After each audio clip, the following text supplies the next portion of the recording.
Welcome to a Video Nation movie review for the movie The Thunderbolts, Marvel's newest team of heroes fighting their way through the city of New York, and it's all I can really tell without giving much spoilers. So if you're not into spoilers, you're going to want to leave this channel here in a second because I'm going to do a spoiler review here real soon. But real quick, I'll tell you some non-spoiler things and then we'll get into a spoiler review because honestly, that's why y'all here mostly. I feel like doing a non-spoiler review is pointless, so how I do it is I give you a non-spoiler little quick information up front, what you might need to know, then we go into full spoilers.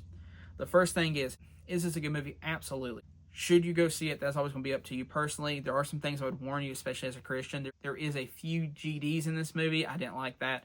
I wish there was a way to take that out. And there's some cussing in this movie as well. Other than that, there's some mentioning of the word God kind of thrown around, like calling somebody a god or I'm like a god. But, you know, if the context of that scene, it's more like someone's going crazy. I still don't like it. Other than that, there's some reference to some alcoholism and some drug abuse and types of things, but it's more in a negative light, not in a positive light. So that's really all you really need to know there.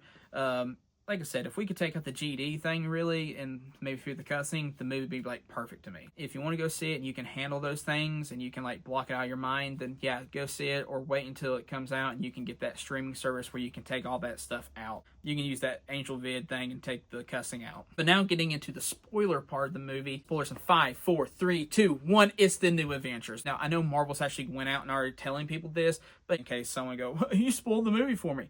How you haven't been spoiled yet, I don't know, but people find a way to do it sometimes. So in this movie, we find out that these characters, who are all assassins and bad guys, are all working under this woman. Her name's Valentina, and she's like the evil Nick Fury. Except she, instead of making them come together to be heroes, she puts them together to die. She tries to kill them all. And so we have Taskmasker, Alina's Black Widow, you got John Walker's U.S. agent, and then you got Ghost. They all come to this place, and they're fighting, trying to kill each other because they think everybody's this bad guy who's doing something really bad. And Taskmaster gets shot. Just like that. She's done. She's out. And rest in peace. And it was funny. Everybody now is like, oh, poor Taskmaster. Why did Taskmaster have to... I'm like, you're the ones that literally hated her character so much that you literally made Marvel go, it'd be better to kill her off than have her walking around in this universe. Anyways, from there, they end up meeting the Red Guardian, the Winter Soldier. They work together as a team. They go fight Sentry, who is Bob, who they meet in the furnace room thing. And that's when the alter ego of him starts coming out more and more. And I think he did a great job. Like, the cast in this movie is fantastic. I mean, the actors are great. There's not one person in this movie I felt fell flat. I think all of them did a great job. Elena's character was fantastic. She is great because she's not Natasha. Even though she's a Black Widow, she's not like a stand-in Black Widow. This Black Widow's different. Natasha's Black Widow was very secretive, trying to have this mysterious thing around her. Elena's character as Black Widow, on the other hand, is an open book. She'll tell you she's depressed. She'll tell you how she feels. Even the way she fights and walks is different. She's not trying to be Natasha's Black Widow. She's her own Black Widow. Moving on from that, we got John Walker. The guy was amazing in this. Other than the GD he said, which really upset me. But other than that, he is fantastic. My favorite character from the Falcon and Winter Soldier TV show, his character's great. And I think he's honestly becoming a lot of people's favorite character in the MCU now, which is great because he had so much hate from people in the first time he appeared. Anyways, I don't really like the name U.S. Agent, though he has. I wish he had a different name. Maybe he could get the Nomad name. Moving on from there, we got the Red Guardian, a fantastic character who just makes the movie so fun, so enjoyable. You just want to watch. I mean, every time he's on screen, you just are glued in. That's why the scene of him with the Wheaties box was hilarious. I mean, just seeing him on the screen talking, anytime he says anything, it's just fun. It's just a fun time to watch him be him. And then you have Ghost, who nobody would have thought would have been a favorite character. And a lot of people act like she didn't have much of a character development in this movie. She didn't really, but she didn't need to. Her character was great just playing off these other characters. Plus, she's one of the more powerful ones because she actually has an ability. And then you get Bob, aka Sentry, which is Marvel's Superman. His character was great. He was complex. He dealt with depression. Honestly, his acting range from being this goofy, goofball, ha ha ha type of guy to a very serious, like, villain thing. It was great to see him be able to morph into that. I think his whole character was good. I know Stephen Young was supposed to be in him, and I'm kind of glad he wasn't. I think this actor was better fit for it. I think he had a great range. I think he was really good in it. Like I said, no hate to Stephen Young. I like the guy. I've actually met him. great guy. I think this was a better fit for this movie. And also, if you're saying this team's weak, think about it. You got several super soldiers who basically take care of the Captain America and the Hulk part.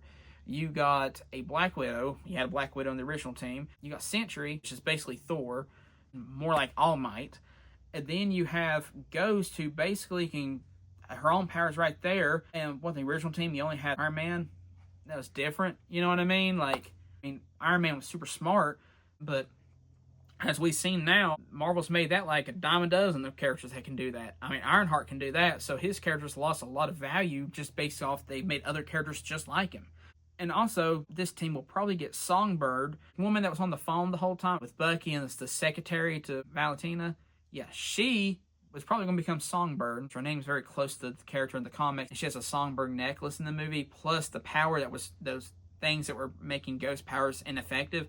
That's her powers. So she'll be on the team probably eventually. So this Avengers team is pretty stacked, actually. And let's be honest, this is Marvel's way of course correcting. I think this was a test. If this movie flopped, they could say, oh, the new Avengers were a joke and whatever. But I think with this movie being as good as it is and getting the love it's getting, I think these Avengers will actually become the Avengers. They'll probably get the actual logo. They'll probably rebrand to a normal logo eventually.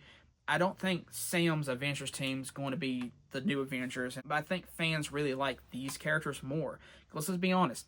Sam's team, you got Sam, Ant-Man, you got Spider-Man, which I like, but he'd probably fit better with this team because he's more depressed. You got Doctor Strange, you got Thor. Really, a lot of these characters just kind of they're variants of previous Avengers. She-Hulk's a variant of Hulk. You got Sam, he's trying to be Captain America, which just isn't working. It's no offense to the actor, but his version of Captain America is I don't know what they did. And it's not the actor's fault, it's the character.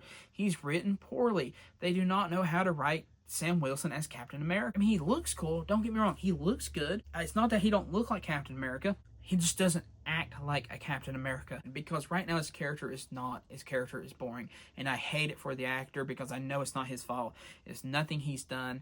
It's the way he's been written. And maybe if Marvel just writes his character better, maybe fans will start to love him again. Because honestly, Falcon was a great character, and they just ruined him. They've ruined him, and I hate it for him. Oh, I completely forgot about Bucky. Bucky's great. They took the stuff I liked in his character in the Falcon and Winter Soldier, and they put it with the things that made him great in the Winter Soldier Captain America movie, and they combined them together into this version of Bucky, which I think really works. I'm really excited. I think this is the best Bucky's been in a long time. That's why him and Elena can be the Tony and Steve of the new Avengers. They can be the co-leaders because they just both work. So, anyways, back to the whole thing. I do think Marvel, if this continues to perform well and the positivity, even if it don't hit the money mark necessarily, the positive word of mouth is going to do a lot more. And I think after Daredevil Born Again going into a course correction section, I think Marvel's realizing we need to course correct and go another direction. And I think they're actually doing that with Doomsday. I think that's why they changed it all over from the Kang stuff. I think they were like, hey, we need to do something different. I think they might actually make the new Avengers just the Avengers. And honestly, think about the characters they're going to be introducing. The X-Men, more complex characters, already being directed by the guy that made the Thunderbolts. You got Daredevil. You got Deadpool. Wolverine's an X-Men, I know. Ghost Rider, Blade. Instead of doing a Dark Avengers movie, these people could actually become the Avengers. Just the Avengers. And with the new Avengers team that we have, I think they fit better with them than they do with Sam's team and everything. I think, yeah, it might be a little bit darker, but come on, guys. Look, I'm fine with it. These are more complex characters.